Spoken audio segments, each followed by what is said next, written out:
national anthem from Yankee Stadium, and I think they must have compromised. The game isn't going to start at 6, and it's not going to start at 6:15. It's going to start in about a minute or two here. George Maloney will be behind the plate when we resume.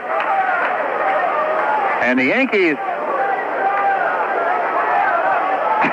well, I don't know what the Yankees are doing. Ron Guidry's in center field. Don Mattingly is playing second base left-handed. I don't want to say that Billy's not going to take this thing real seriously, but I'm not sure that this is at all what George had in mind when he battled so hard to get all this done today. Ron Guidry's playing center field for New York. George Frazier is on the mound. And there's a left-handed second baseman, Don Mattingly, playing second base right now. Hal McRae is at the plate with 2 out, and he will be facing George Frazier. So Rich Gossage, who worked 4 innings yesterday, is now being relieved. The Yankees are changing pitchers. Dan Quisenberry is warming up in the bullpen.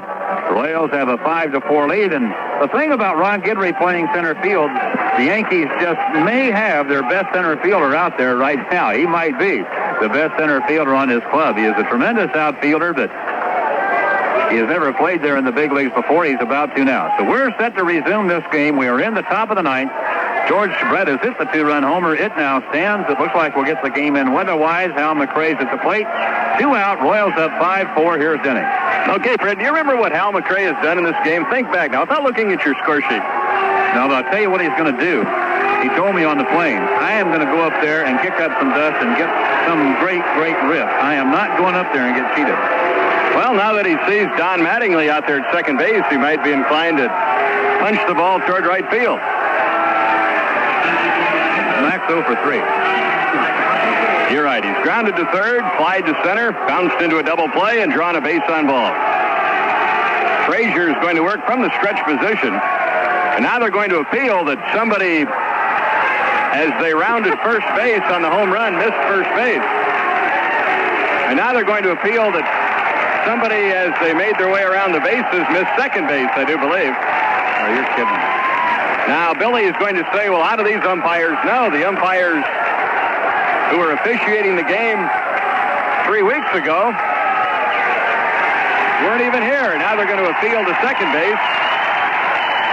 And Dave Phillips, the umpire out there, says, nope, everything is all right there.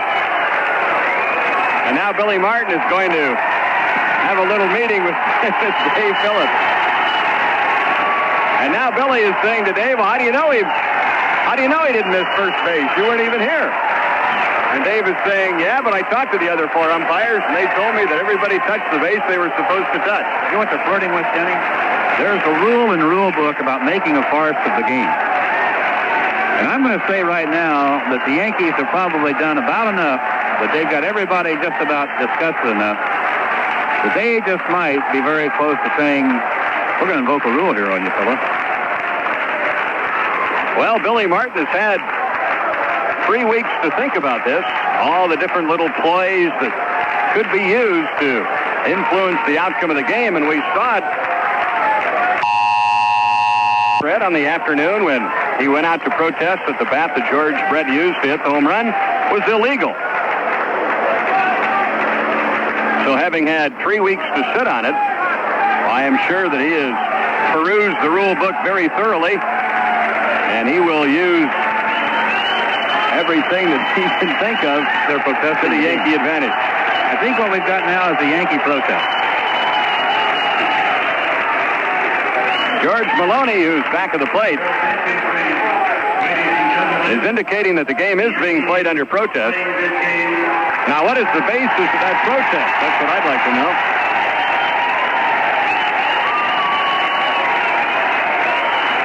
Hal McRae, while all that was going on, went back to the on-deck circle.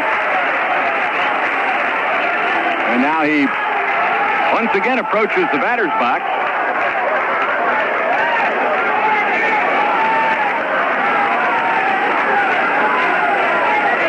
Now George Frazier getting ready. Here's the windup in the pitch. It's a strike. Just to refresh your memory, the Royals scored a run in the second, a run in the fourth, a run in the sixth, and 2 now here in the ninth. Breaking ball is low. The Yankees scored 1 in the second. They scored 3 in the sixth. So the Yankees had a 4-3 lead when the Royals came to bat in the top of the ninth. And then with the bases empty and 2 out, UL Washington singled. And then it was Brett hitting the home run. 1-1 pitch to Hal McRae is high and outside. 2 balls and 1 strike.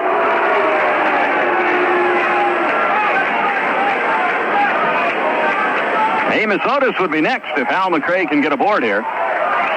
Here's the 2-1 pitch. Fouled out of play, and the count is now evened out at 2 balls and 2 strikes.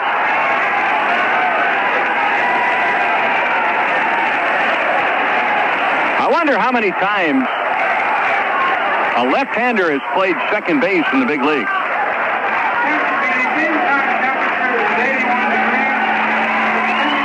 Two balls, 2 strikes on Hal McRae.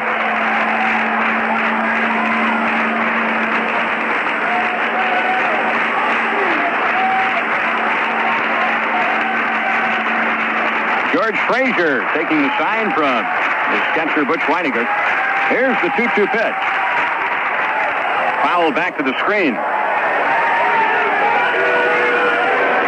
Ron Guidry playing center field.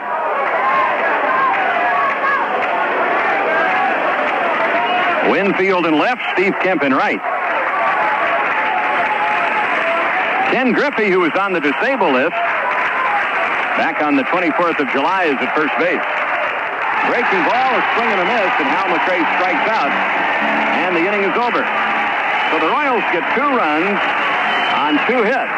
Nobody left on base. We go now to the bottom of the ninth. The Royals 5, the Yankees 4.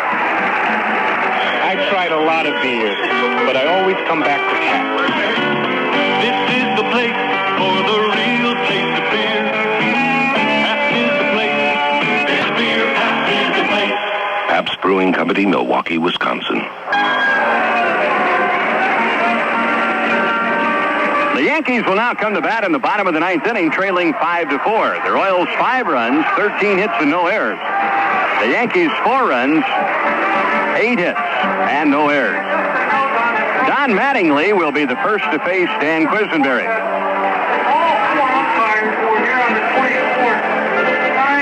Don Mattingly has a rather precarious hitting streak. This is one of the more unusual stories to come out of this suspended game. The Yankees rookie first baseman had hit in 9 straight games before going 0 for 1 in the suspended game. Then he proceeded to hit in 15 games in a row. Thus, Mattingly will be credited with a 25-game hitting streak if he leads off here with a base hit. If he does manage to get a hit right now, or if the game should go into extra innings, he will have set a major league record for longest hitting streak by a rookie.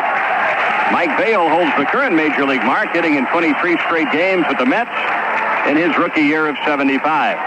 Now Billy Martin coming out of the Yankee dugout again, and he is going over the batting order, and now I think he's probably protesting about the Royal batting order. Let's set the Royals defensively. Quisenberry pitching, Don Slaught catching. Greg Pryor is at third base. Brett, remember, was kicked out of the game. UL Washington is at shortstop. Frank White at second. And John Watson at first base. In the outfield, it is Joe Simpson in left, Pat Sheridan in center, and Amos Otis in right. Denny, there was an announcement in the press box that the umpires that were here on the day of the suspended game have signed a letter stating that both UL Washington and George Brett did indeed touch all the bases. So obviously that protest will be disallowed. Now they're probably going to have another protest here, but it's not going to be over the batting order. I think it's going to be over, well, let's wait and see if we have one. No further protest. Well, Don Mattingly is coming up, and Mattingly has a couple of hits off Quisenberry so far this year. Mattingly